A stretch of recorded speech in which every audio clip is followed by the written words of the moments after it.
ये कैसी साए साए हवा चल रही है। लगता है कि मैं अगली गर्मियां देख ही नहीं पाऊंगा। इसी सर्दी में मेरा दम निकल जाएगा। अरे रे रे रे रे रे रे।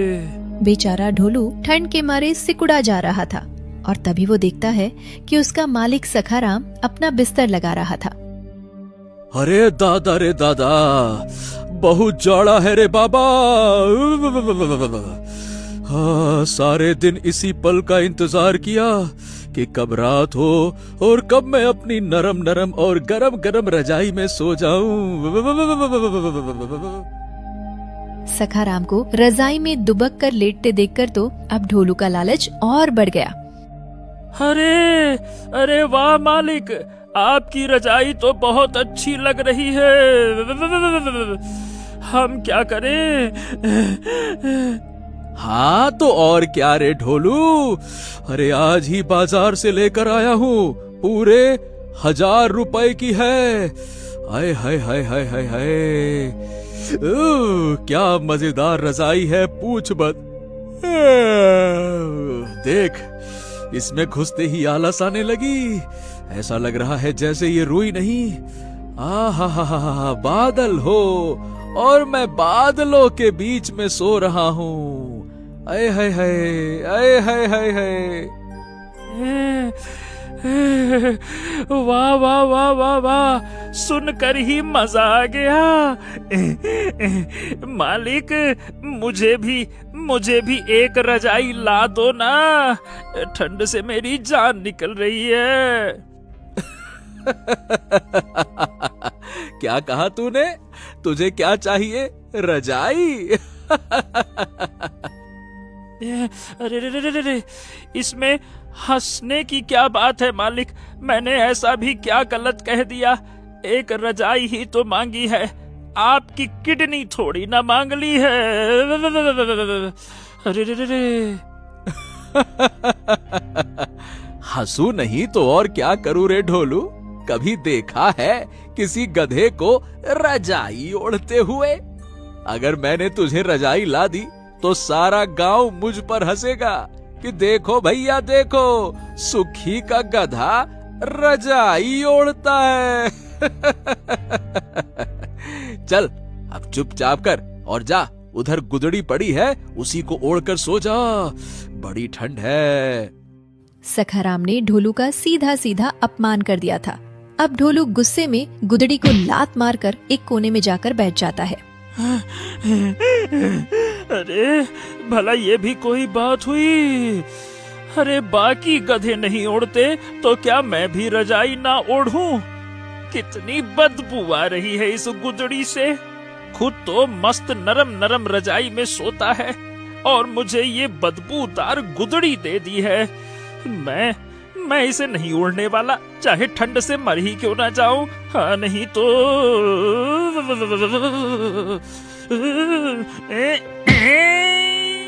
गुस्से में ढोलू एक और बात गुदड़ी को लात मारता है और सोने चला जाता है। लेकिन तभी एक ठंडी हवा का झोंका आता है। अरे रे, कितनी ठंड लग रही है। हे भगवान, लगता है कि ऐसे काम नहीं चलेगा, कुछ ना कुछ तोड़ना पड़ेगा। ढोलू की अकल ठिकाने पर आ जाती है और मजबूरी में उसी गुदड़ी का सहारा लेना पड़ता है। एक दिन ऐसा जरूर आएगा जब मेरे पास भी अपनी खुद की रजाई होगी।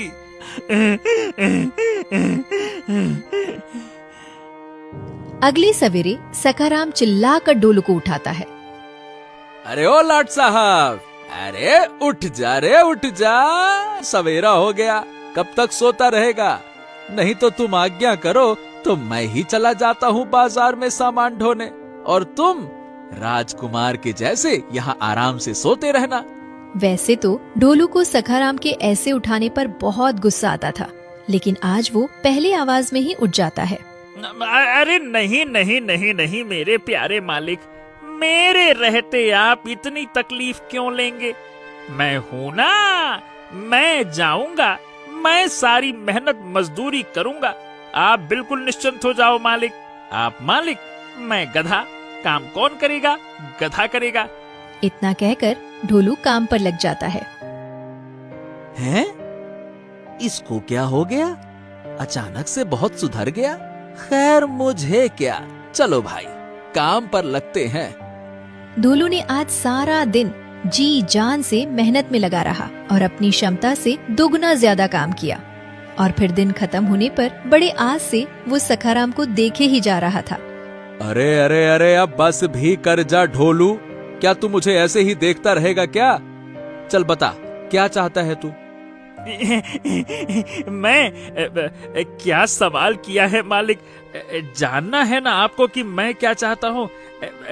दरअसल मालिक, मैंने आपसे कहा था ना कि मुझे भी एक रजाई चाहिए मालिक।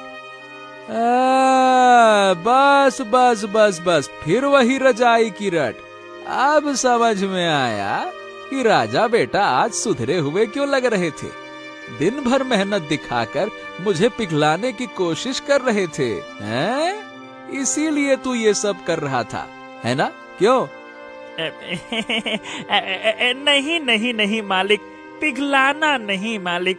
मैं तो बस आपके दिल को गर्म करना चाहता था, ताकि उस दिल से मेरे लिए भी एक गर्मा गर्म रजाई निकल आए।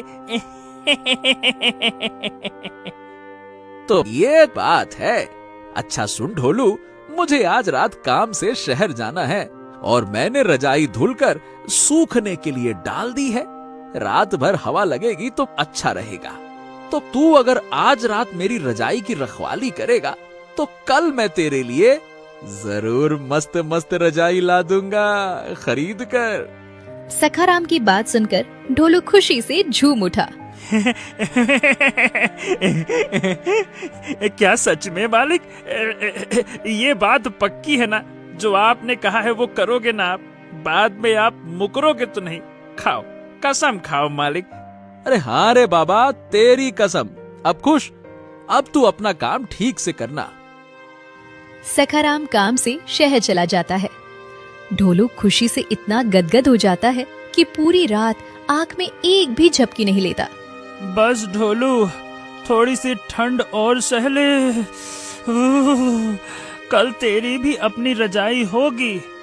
आज की रात आखिरी रात है जिसमें तू बिना रजाई के सो रहा है। वैसे तो ढोलू खूब बहादुरी दिखाता है और बहुत देर रात तक जगता है।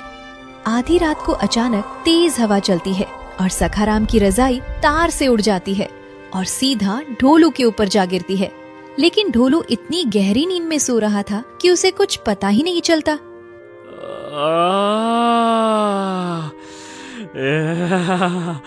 वाह वाह वाह वाह वाह, ये ऐसा लगता है जैसे मेरे आसपास कोई नरम बादल का घेरा है।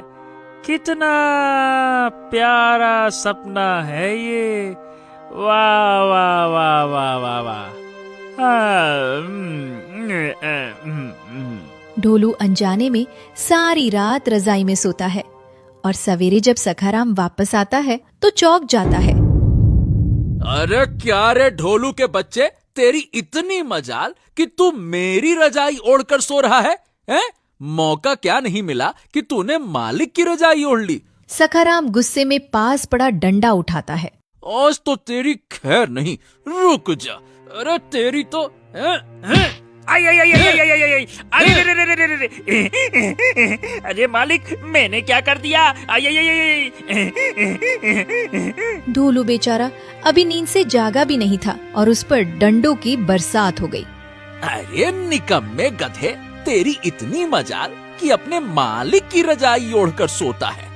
अभी तेरा रजाई का भूत उतारता हूँ। ये ले, ये ले।